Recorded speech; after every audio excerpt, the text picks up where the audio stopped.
detailed analysis of the 18th century and beyond.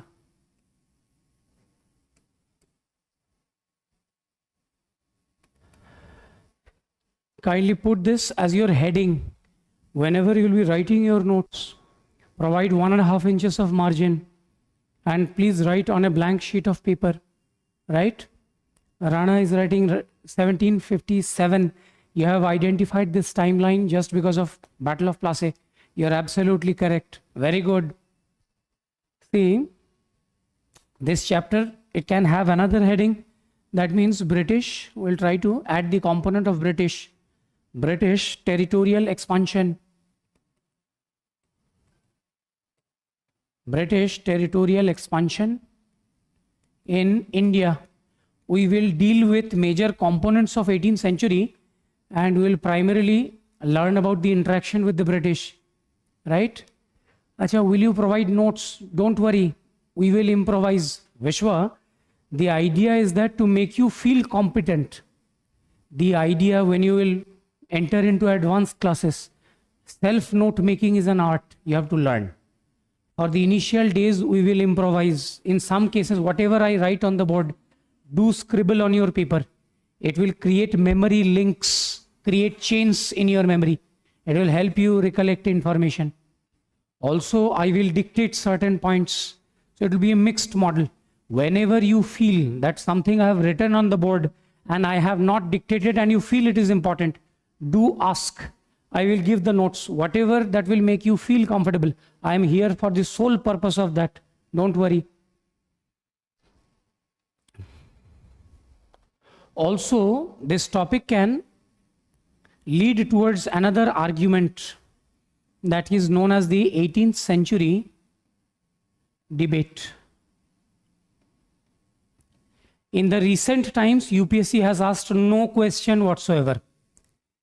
Also, from the perspective of optional, some questions were asked and some generic questions were asked.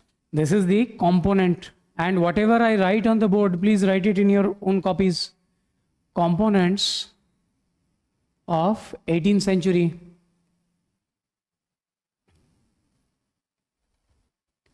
I'll provide a general view for the same and alongside give you certain reading materials, print reading materials, and some assignments, what you have to do. Components of 18th century. One is the central authority.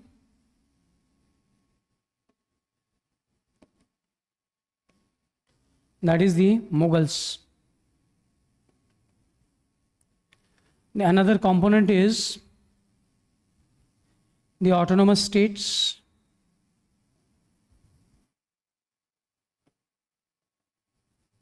Under autonomous states, we have the examples of Bengal, which is actually a part of your syllabus. We have Awadh, we will deal with it in your revolt of 1857. And we have Hyderabad, we will not be dealing with Hyderabad. We have the component of independent states.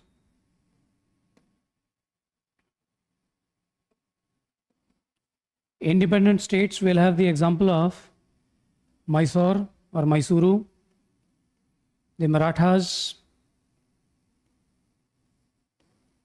Sindh, and Punjab, right? These are all indigenous elements. Alongside there is the European powers. European powers, please remember there is a chapter known as Advent of Europeans. Advent of Europeans is an affair of 15th century and 16th century and beyond, which is not a part of modern India. It is a part of medieval India. But certain elements are happening in modern phase, especially struggle between European powers.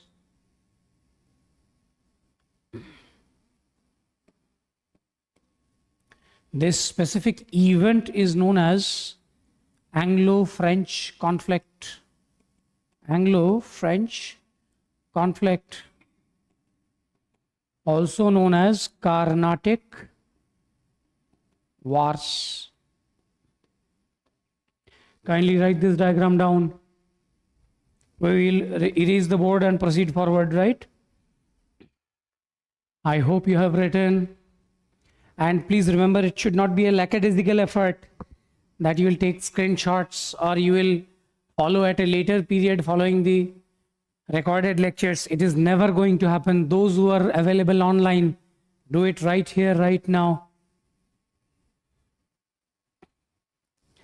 And try to give me a pace, heads up. I do not know what is the pace of yours as of now. Once you have done, you can give me some response. It will aid me. I hope you have written. I'll be erasing the board. अच्छा, Alisha Nigam, Hegel. No, Hepsi. All right. You have raised your hands. I do not know why. To interact, to ask questions. You can drop a text. Unfortunately, you do not have any audio input system. We'll get it very soon, right? The first component is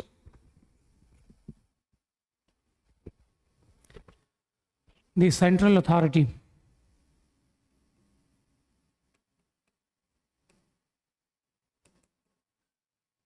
Or the Mughals. For the Mughals, it is important note the 6 subsequent important rulers. That is Babur, founder. He put an end to the Lodhis, that is the Delhi Sultanate, in the year 1526. His tenure lasts till 1530. We will deal these topics in your medieval India, so I'll not be venturing more here. Sir, क्या पढ़ा रहे हैं अभी? I am teaching you how to be a good salesman. Nurhat or Nozhat, not UPSC. Babur was succeeded by Humayun. Humayun was succeeded by Akbar. Akbar was succeeded by Jahangir. Jahangir was succeeded by Shah Jahan. And Shah Jahan was succeeded by Aurangzeb. Again, this is happening in medieval India. This topic is from medieval India.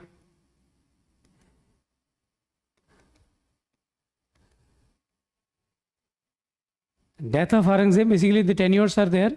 Aurangzeb about 1658 till 1707. Death happens in 1707. That is happening in the 18th century.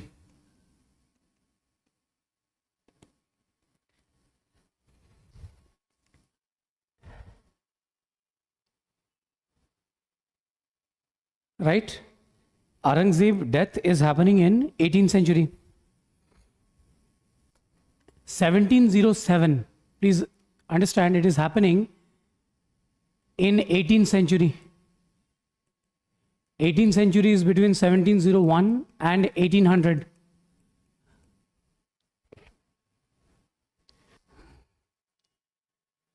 That means this will constitute one of the important reasons for the decline of the Mughals. The chapter that can be important for your mains or the topic will be the decline of the Mughals. We will discuss the causes or the platform behind the decline of the Mughals. See, there are an important list or list of important Mughals. You can take an assignment by learning about the tenures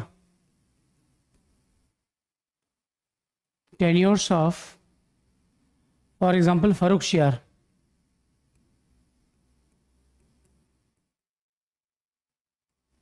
For example,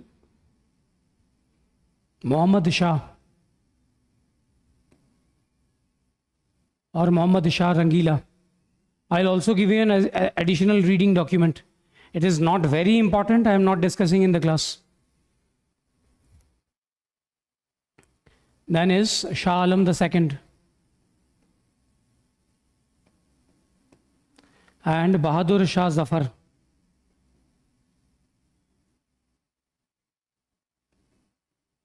These are the list of important rulers. Their tenures are important. For example, Farrukh Shiar, 1713 to 1719.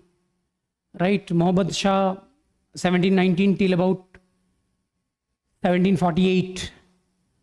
Shah Alam II was subsequent or followed by Muhammad Shah was followed by Shah Alam II till 1788, and the Bahadur Shah Zafar was the last Mughal emperor.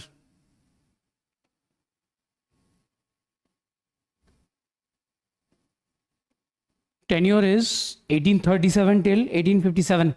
He participated in the revolt of 1857. So kindly find out about these later Mughals. We will deal these topics in your medieval India.